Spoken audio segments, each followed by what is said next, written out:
listen to stories, and appreciate idioms. Hello, everyone. Welcome to Encountering Chinese, Encountering Idioms. Today, the idiom we are going to encounter is 贪天之功. Let's break it down and read it slowly. 贪天之功. 贪天之功. 贪天之功. 贪 refers to the desire for excessive gains. 天 means sky or heaven. 之 means of or from. 功 means achievement or success. 贪天之功 literally means attributing the achievements accomplished by heaven as one's own ability. Now it metaphorically means denying the power of the masses or leaders and taking all the credit for oneself. The idiom 贪天之功 originated from the book Zhuan, year 24 of Qigong. The original text states, 窃人之财，犹未之道，况贪天之功，以为己利乎? The meaning of this phrase is that if stealing someone's belongings is considered theft, then how can one claim the innate talents bestowed by nature as one's own abilities? The story behind this sentence is as follows. During the spring and autumn period in ancient China, there was a state called Jin that experienced internal conflicts. The son of the ruler of Jin, known as Prince Chong, was falsely accused and forced into exile for a long period of 19 years. It wasn't until 636 BC, with the support and assistance of the Qin state, that he was able to return to his own country and became the new ruler of Jin, known as Duke of Jin. To express his gratitude to those who had accompanied him in exile and contributed to his cause, Duke of Jin decided to reward them according to their merits, such as granting them land or elevating their status to nobility. However, before this matter could be fully arranged, a rebellion broke out within the Zhou dynasty, and King Xiang of Zhou urgently sought assistance from Jin. Duke of Jin made the decision to send troops to help King Xiang, and thus had to abruptly end the rewards for the meritorious subjects. Unfortunately, due to the haste of concluding the reward distribution, not all deserving individuals could be taken care of, and one person, Jia Zichui, was overlooked. Jia Zichui had been faithfully by Duke Wen's side during the challenging 19 years of exile, taking meticulous care of him. It is said that during their time in exile, Jia Zichui even resorted to cutting off a piece of flesh from his own thigh to cook soup and feed Duke Wen, ensuring his survival. In the process of assisting Prince Chong in reclaiming the throne, Jia Zichui, along with Zhao Shuai and Hu Yan, played an important role. Jia Zichui's contributions were beyond doubt. However, Jia Zichui was a person of noble character who never sought personal fame or gain. After Prince Chong returned to his country, Jia Zichui not only refrained from boasting about his contributions but chose to live in seclusion, keeping silent about the past.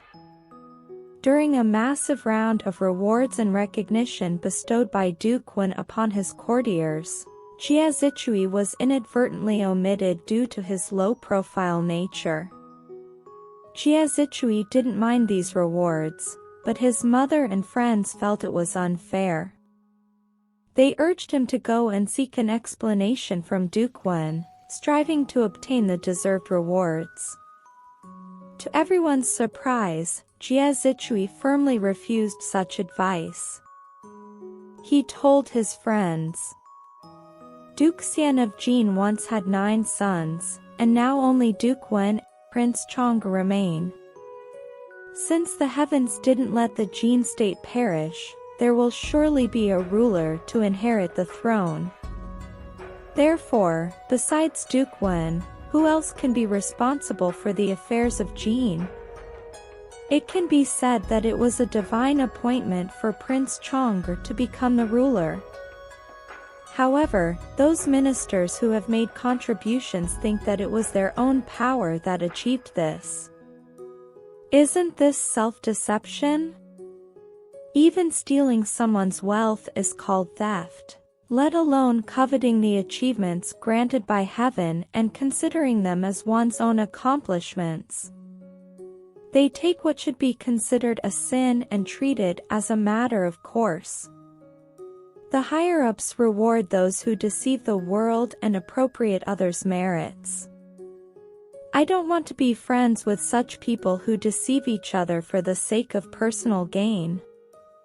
Jia Zichui's elderly mother was greatly impressed when she heard him speak so sincerely, knowing that her son was not interested in seeking fame and fortune. She said to him, "All right then. I will join you in seclusion and live a peaceful life." And so, Jia Zichui and his mother retreated to the deep mountains of Mian, where they lived in seclusion until their passing.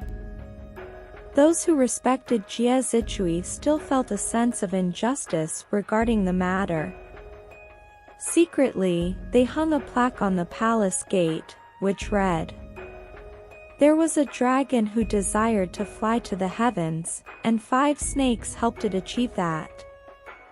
Eventually, the dragon reached the clouds, and the 4 snakes followed, while 1 snake remained on the ground, alone and resentful, disappearing forever. Upon seeing the plaque, Duke Wen of Jin finally recalled Jia Zichui. Duke Wen learned that Jia Zichui had secluded himself in the Mian Mountains and deeply regretted overlooking his deserving reward.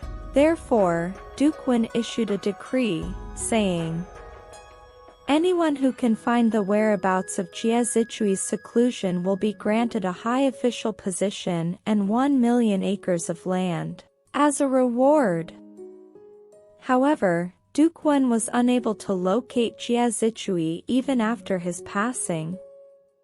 Duke Wen felt profound regret and could only designate the surrounding areas of Mian Mountain as a symbolic fief for Jia Zichui. He proclaimed to the world, "I use this method to commemorate the mistake I made and, at the same time, to honor the assistance Jia Zichui once provided me." Later, to commemorate Jia Zichui's integrity and selflessness, people renamed Mian Mountain to Jia Mountain.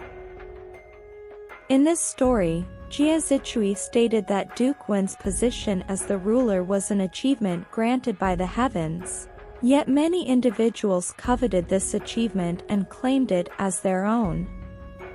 This is the origin of the Chinese idiom, 贪天之功, which means taking credit for the achievements of others. There is another story. Once upon a time during the Song dynasty, there was a young official named Zhang Hongfan.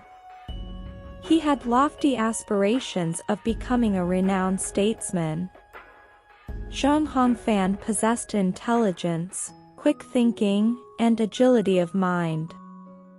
He knew very well that in that era, the only way to achieve his ambitions was by assisting a wise and capable ruler. During the reign of Emperor Renzong, the court was in a state of turmoil.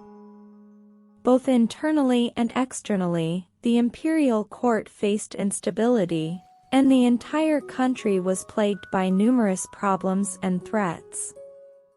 Zhang Hongfan recognized this opportunity and decided to showcase his abilities to help the nation overcome its challenges.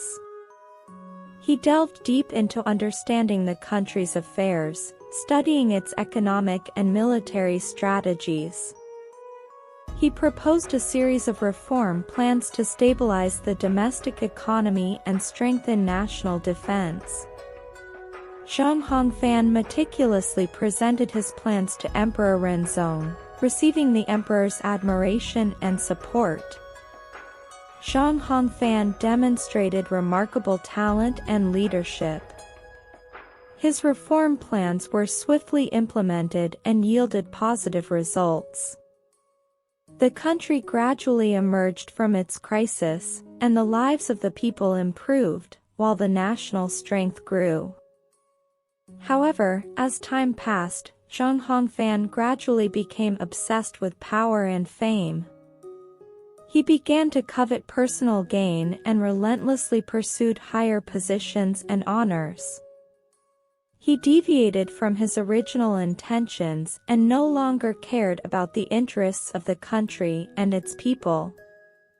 In his pursuit of greater power and personal benefit, he began to distort his own achievements and belittle the contributions of others, attempting to claim all the credit for himself. He no longer cared about the well-being of the nation and only sought to monopolize the glory. Unfortunately, the emperor eventually discovered his deceit and greed. Emperor Renzong, deeply saddened by Zhang Hongfan's hypocrisy and greed, decided to rectify his behavior. He stripped Zhang Hongfan of his official position and banished him to the borderlands. At this point, Zhang Hongfan finally realized his mistakes and deeply regretted his actions. He realized the absurdity and dangers of taking credit for the achievements of others.